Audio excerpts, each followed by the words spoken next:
Shalom, giving all praises to Yahweh Bashem Shai. Double honors to the apostles and elders of Great Millstone. Yahweh Bashem Shai Brakatham, to the hopefully elect. And just real quick, because,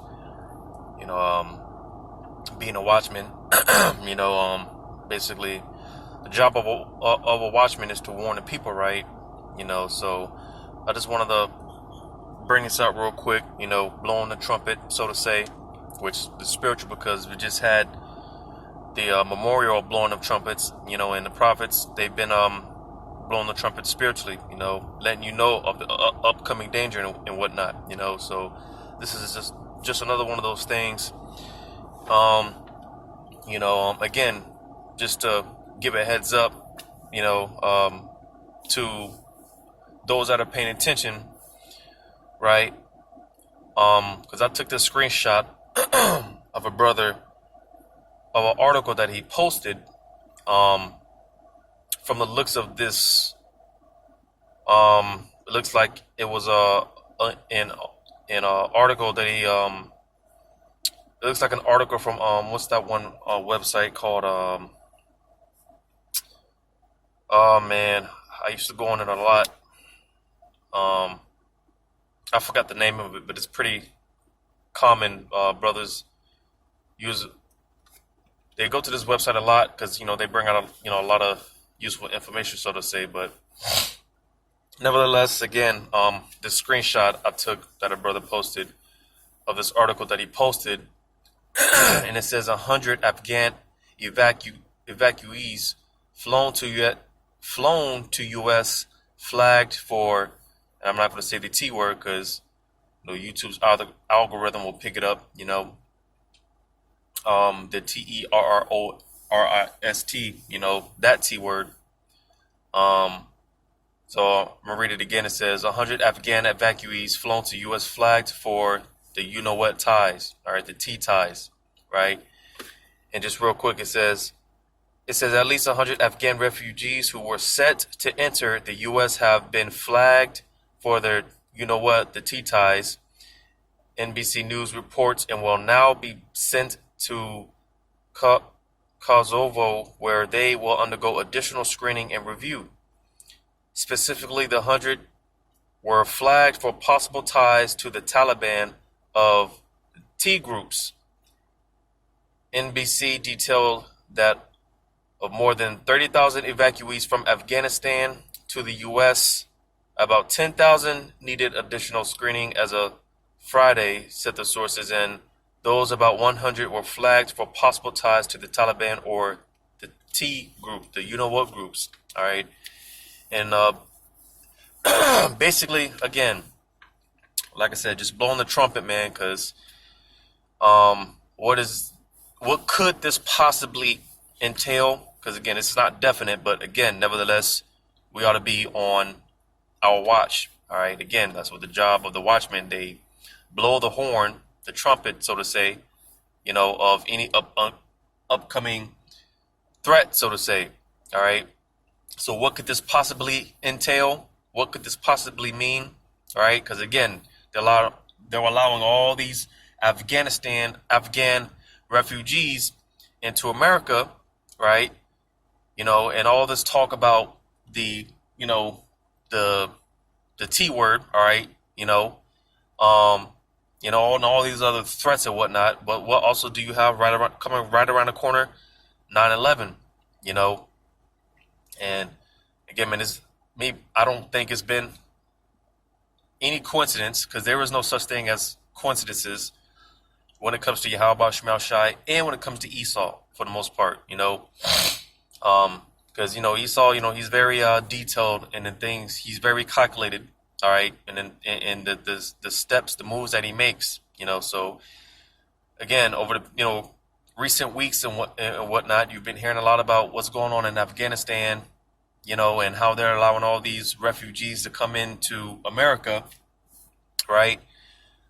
Well, again, this could possibly, because we know, or we should know and understand how Esau, in order to, because he believes in order out of chaos. So in order to establish the order, he has to bring in chaos. And, I myself included, said this a few times, And, a lot of brothers have said this as well, because basically, man, we're just waiting on a 9/11 type event to take place. And here it is again. They're allowing all these Afghan refugees to come into America, and supposedly these are the same people that, supposedly, committed the 9/11 act, right?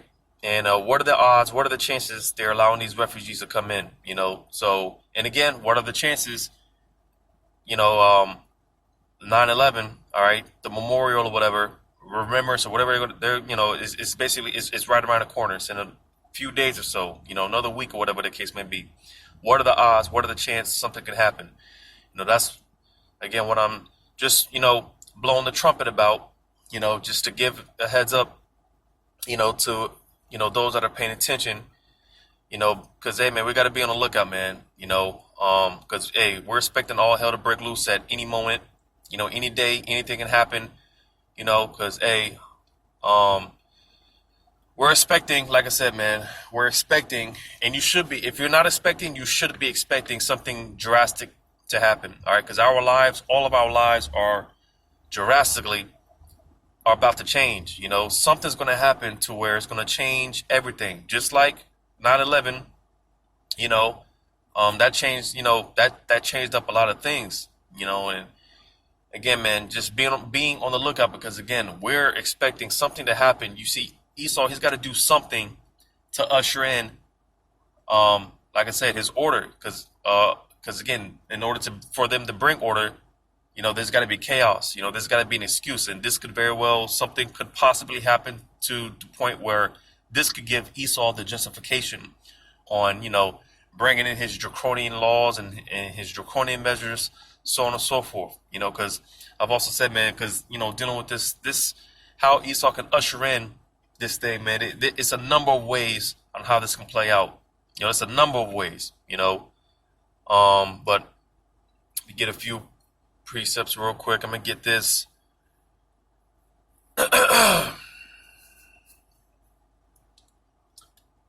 In the book of Ephesians. Because, while everyone else is out here lollygagging, not paying attention, not being aware, because Jake, man, and I'm talking about Jake because the hell with these other nations. I'm talking about Jake more specifically. You see where their mind is at. They're focused on, what's this guy's name, Drake, and the new albums. You got Jake still doing these stupid crate challenges. Jake, they're not, their mind is far gone. All right. When all this stuff is going on, here it is. You got World War III getting ready to pop off, man. Those Amalekites started back bombing the Gaza Strip or whatnot. There's a lot going on, man, and Jake has no idea what's going on worldwide, man. They have no clue to worldwide events, concurrent events and whatnot, man. Jake has no idea, man. And this is why that day is going to catch them as a thief in the night, because when this time comes, when all hell breaks loose, it's going to be of a sudden, like the scriptures say, sudden destruction. The people think themselves to be in a good case, and then sudden destruction. When this happens, it's going to happen, and it's just going to come out of nowhere, And Jake, they're not ready. They're not ready for what's getting ready to happen out here. But you see, like brothers be saying, man, if you stay ready, you don't have to be ready. Because hey, we're sitting back patiently wait for all hell to break loose out here. We can't wait, man. This is why we're so constantly bringing out these articles and doing these videos or whatnot, man. Constantly paying attention to the news or whatnot, man. We can't wait for this stuff to happen. But enough rambling. I'm gonna get this in Ephesians chapter 5. I'm gonna see where I can start. I'll start a verse. Matter of fact, because I haven't brought this out in a while, I'm gonna get this in Romans 13:11. I haven't brought this out in a good minute. Because again, people don't know the times that we're in, man. Here it is with everything that's going on. Clearly, we are in the end of days. All right. But Jake, these people in general, they think that we're going to be here another 50 plus years, man. 100 plus years, 1,000 years. People are still planning for the future or whatnot, like we're going to be here that long in this kingdom. But Romans 13 and 11, it says, and that knowing the time, and how do you know the time? How do you measure the time? By you pay attention to prophecy, because we're definitely in the spirit of prophecy. There's a lot of things going on, like I said, and that's how you measure the times diligently. That's how you tell what time that we're in.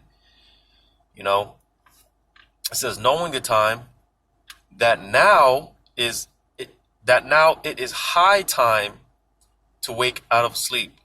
So you see, it's not just, because, a lot of times, man, you got to pay attention to the context of words. You got to pay attention to how things are written, because it said it is high time, and this was over 2,000 years ago. So how much more now, because again, when Yawakal was on the scene, that pretty much, that started the end, and if the end started over 2,000 years ago, again, how much closer are we to the end, even in today's day and age, right now? So again, putting emphasis on how it says this is high time to wake out of sleep.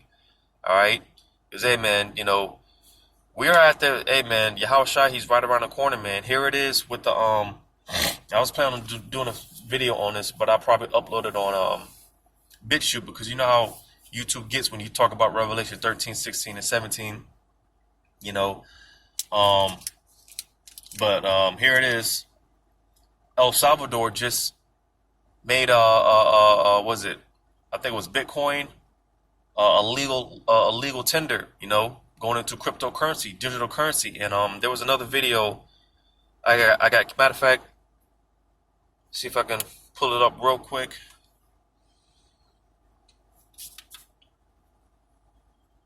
I'm not going to play it. I'm just going to read the title real quick.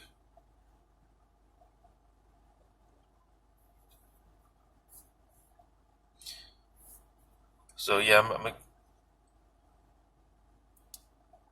so I can get the title of this video here.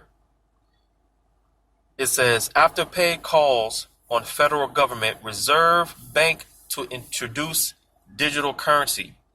All right, which, like we say all the time, all roads lead to Revelation 13, 16, and 17. Digital currency, right? Where they'll be able to track and trace everything and everyone, all your whereabouts, so on and so forth. But again, that's another video. But again, like I said, El Salvador, they just made Bitcoin a legal tender, which again, going into cryptocurrency, all roads lead to Revelation 13, 16, and 17, the Charagma. All right. But you see, Jake, they have no idea about this stuff or what this entails, what this means. They have no idea about this stuff. But you see, we're paying attention, through the spirit and power of Yahweh Shemel Shai. Our apostles and elders have warned us, so this is how, again, we're being prepared. To talk about preppers. We're spiritual preppers, you see. So going back to Romans 13 and 11, it says, and that knowing the time, that now it is high time to awake out of sleep. For now is our salvation nearer than when we believed. So you see, again, if this was written over 2,000 years ago, all right, if we were close then, how much more now? How much closer are we now? You see, I'll go ahead and read verse 12. It says, the night is far spent, the day is at hand. It says, let us therefore cast off the works of darkness and let us put on the armor of light. All right. So again, man, this is the time not to be looking back, man. Hey, foot on the pedal, man. Full throttle in this thing, man. We're not looking back. And we don't want these things to ease up, man. We want these things to continue to we want all hell to break loose. Here it is, Esau, man. He's playing around, put things out there and being all slow and whatnot. And we're trying to, we were in that spirit of hastening, like hurry up, tell Esau, man. If I was to talk to one of those elites, man, I'm not even going to mention their names, none of their names. But if I was to, speak to one of these Job 9 and 24s. Personally, man, I would tell them, like, hurry the hell up, man. What are y'all waiting on, man? Let's get this thing on with it, man. Sitting back playing around with this thing, because we're ready to get the hell up out of here, man. But we know and understand that, all things are through this, all things are of Yahweh Shemel Shai. Certain things got to play out, But again, nevertheless, because we're in that spirit of hastening, that's the spirit we ought to be in. So going back to Ephesians chapter 5 and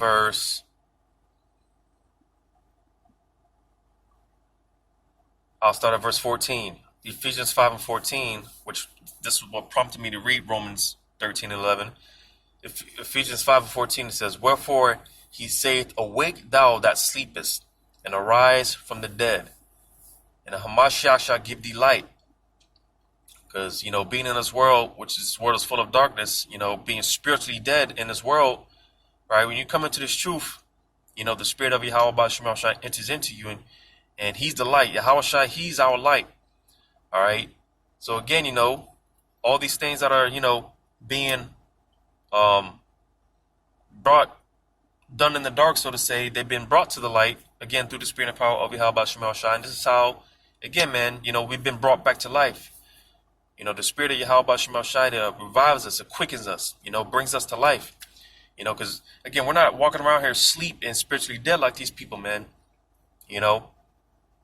But with that being said, when we read verse 15, it says, "See then ye that ye walk circumspectly, not as fools, but as wise." So the point being, we got to be circumspect, because again, we're expecting something to happen, some major event that's going to change all of our lives drastically. Because again, Esau, he needs to do something to bring the order in. He has to create the chaos so he can bring the order in, because I'm going to get this real quick.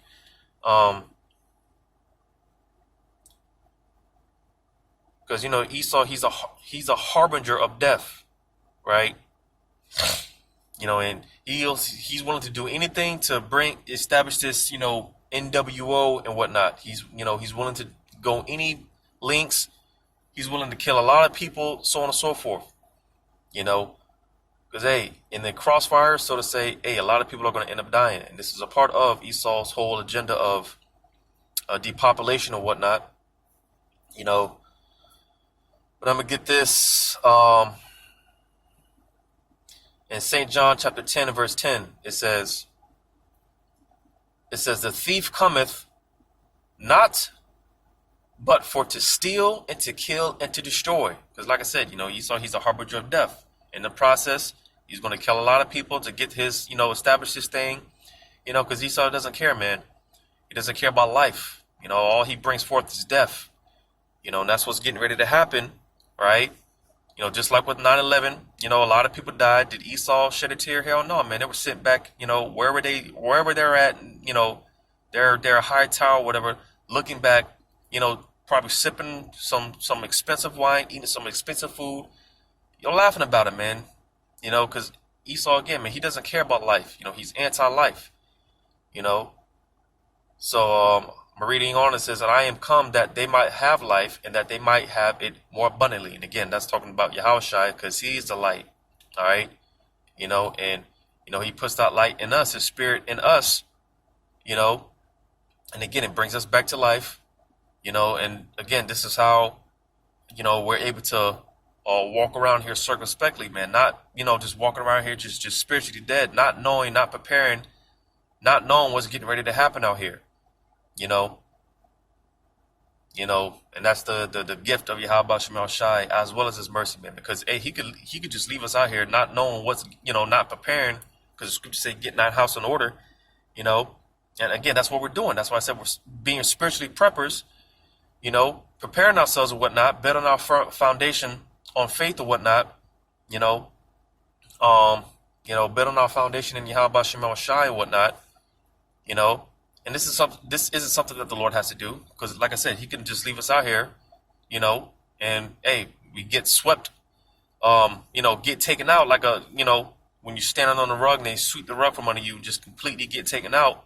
We can be in that position, but again, we've been brought back to the light, man, and we got to be spiritually, we got to be ready for any and all things, man. Like I said, any day now, like I said, there's no coincidence. This 9/11 is right around the corner. They're letting all these refugees in, man, and again, these supposedly the same people that committed the 9/11 act, man, hey, man, like I said, it's not definite, but nevertheless, it wouldn't hurt to be prepared, to expect these things, have these things in the back of your mind, man, because you never know, you know, you never know. But again, I just wanted to shed some light on this situation. Again, because we got to be circumspect, circumference, complete circle, man, spect, to look. So we got to, constantly be looking around, man, spiritually looking over our shoulders and whatnot, keeping our head on the swivel and paying attention, being on the lookout, man, you know. So hopefully, this was edifying, giving all praises to Yahweh Shemel Shai, double honors to the apostles and elders of Great Millstone. Yahweh Shemel Shai, Brakathum to the hopeful elect. Until next time, Lozwell, Shalom.